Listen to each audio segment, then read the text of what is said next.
do you expect England this time will give India full self-government? That also is more than I can say. But you are hopeful. I am an optimist. You are an optimist. Hind Swaraj, Chapter 1, The Congress and its Officials.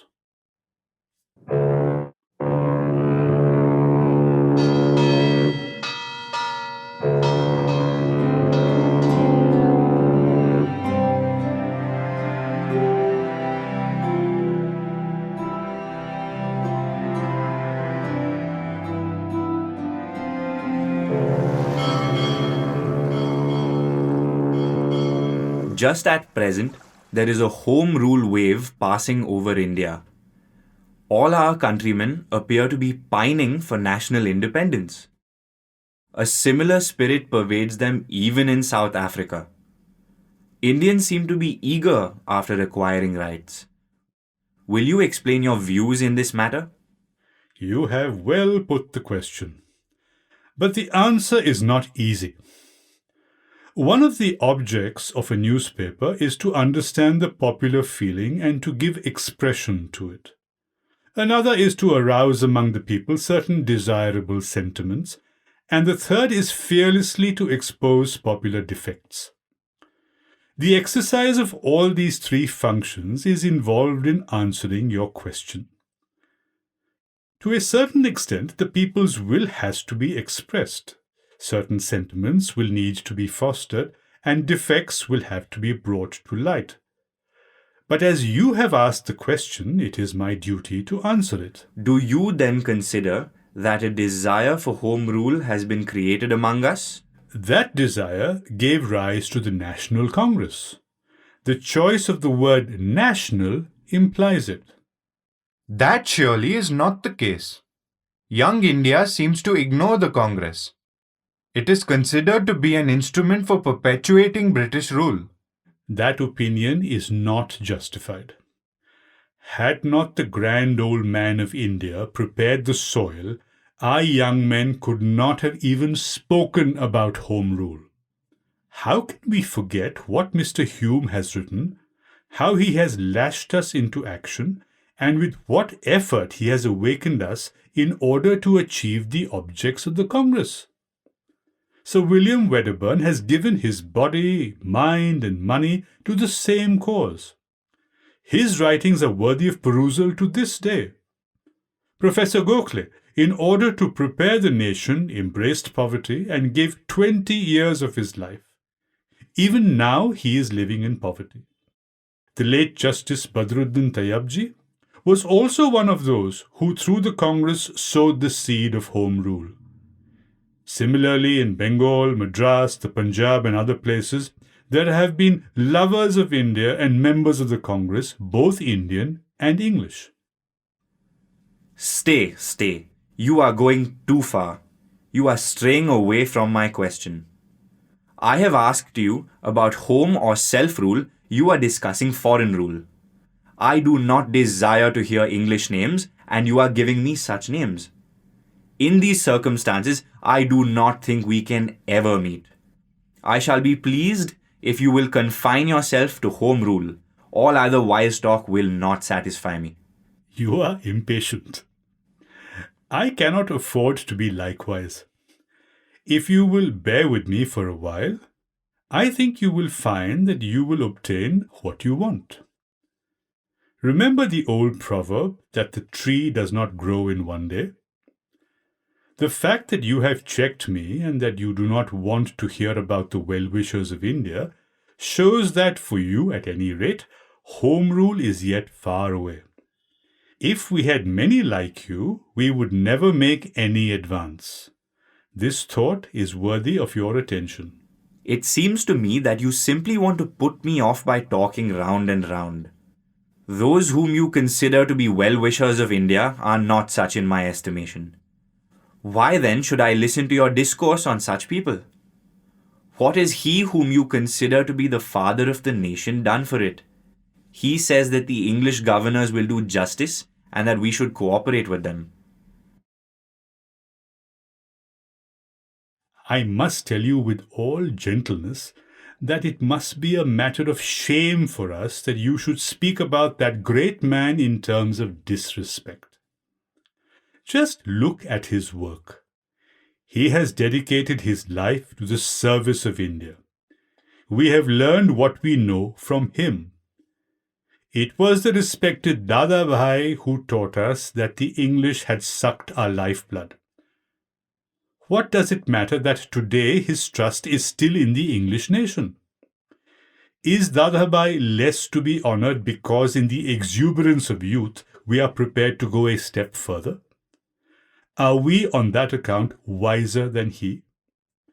It is a mark of wisdom not to kick against the very step from which we have risen higher. The removal of a step from a staircase brings down the whole of it. When out of infancy we grow into youth, we do not despise infancy, but on the contrary, we recall with affection the days of our childhood. If after many years of study, a teacher were to teach me something, and if I were to build a little more on the foundation laid by that teacher, I would not on that account be considered wiser than the teacher. He would always command my respect. Such is the case with the grand old man of India. We must admit that he is the author of nationalism. You have spoken well. I can now understand that we must look upon Mr. Dadabhai with respect. Without him and men like him, we would probably not have the spirit that fires us. How can the same be said of Professor Gokhale? He has constituted himself a great friend of the English. He says that we have to learn a great deal from them, that we have to learn their political wisdom before we can talk of Home Rule. I am tired of reading his speeches. If you are tired, it only betrays your impatience. We believe that those who are discontented with the slowness of their parents and are angry because the parents would not run with their children are considered disrespectful to their parents. Professor Gokhale occupies the place of a parent. What does it matter if he cannot run with us? A nation that is desirous of securing home rule cannot afford to despise its ancestors. We shall become useless if we lack respect for our elders. Only men with mature thoughts are capable of ruling themselves, and not the hasty-tempered. Moreover, how many Indians were there like Professor Gokhale when he gave himself to Indian education? I verily believe that whatever Professor Gokhale does, he does with pure motives and with a view to serving India. His devotion to the motherland is so great that he would give his life for it, if necessary. Whatever he says is said not to flatter anyone, but because he believes it to be true. We are bound, therefore, to entertain the highest regard for him. Are we then to follow him in every respect? I never said any such thing. If we conscientiously differed from him, the learned professor himself would advise us to follow the dictates of our conscience rather than him. Our chief purpose is not to cry down his work, but to believe that he is infinitely greater than we, and to feel assured that compared with his work for India, ours is infinitesimal. Several newspapers write disrespectfully of him. It is our duty to protest against such writings. We should consider men like Professor Gokhale to be the pillars of home rule. It is a bad habit to say that another man's thoughts are bad and ours only are good, and that those holding different views from ours are the enemies of the country. I now begin to understand somewhat your meaning. I shall have to think the matter over, but what you say about Mr. Hume and Sir William Wedderburn is beyond comprehension. The same rule holds good for the English as for the Indians. I can never subscribe to the statement that all the Englishmen are bad. Many Englishmen desire home rule for India. That the English people are somewhat more selfish than others is true, But that does not prove that every Englishman is bad. We who seek justice will have to do justice to others. Sir William does not wish ill to India. That should be enough for us. As we proceed, you will see that if we act justly, India will be sooner free. You will see too that if we shun every Englishman as an enemy, Home Rule will be delayed. But if we are just to them, we shall receive their support in our progress towards the goal. All this seems to me at present to be simply nonsensical. English support and the obtaining of Home Rule are two contradictory things. How can the English people tolerate Home Rule for us? But I do not want you to decide this question for me just yet. To pass time over it is useless. When you have shown how we can have Home Rule, perhaps I shall understand your views. You have prejudiced me against you by discoursing on English help. I would therefore beseech you not to continue this subject. I have no desire to do so. That you are prejudiced against me is not a matter for much anxiety. It is well that I should say unpleasant things at the commencement. It is my duty patiently to try to remove your prejudice. I like that last statement. It emboldens me to say what I like. One thing still puzzles me. I do not understand how the Congress laid the foundation of Home Rule. Let us see.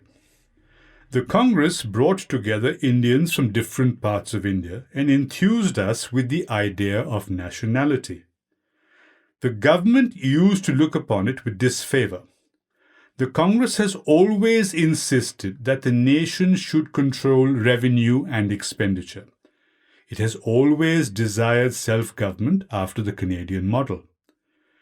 Whether we can get it or not, whether we desire it or not, and whether there is not something more desirable are different questions. All I have to show is that the Congress gave us a foretaste of Home Rule. To deprive it of the honor is not proper, and for us to do so would not only be ungrateful, but retard the fulfillment of our object. To treat the Congress as an institution inimical to our growth as a nation would disable us from using that body.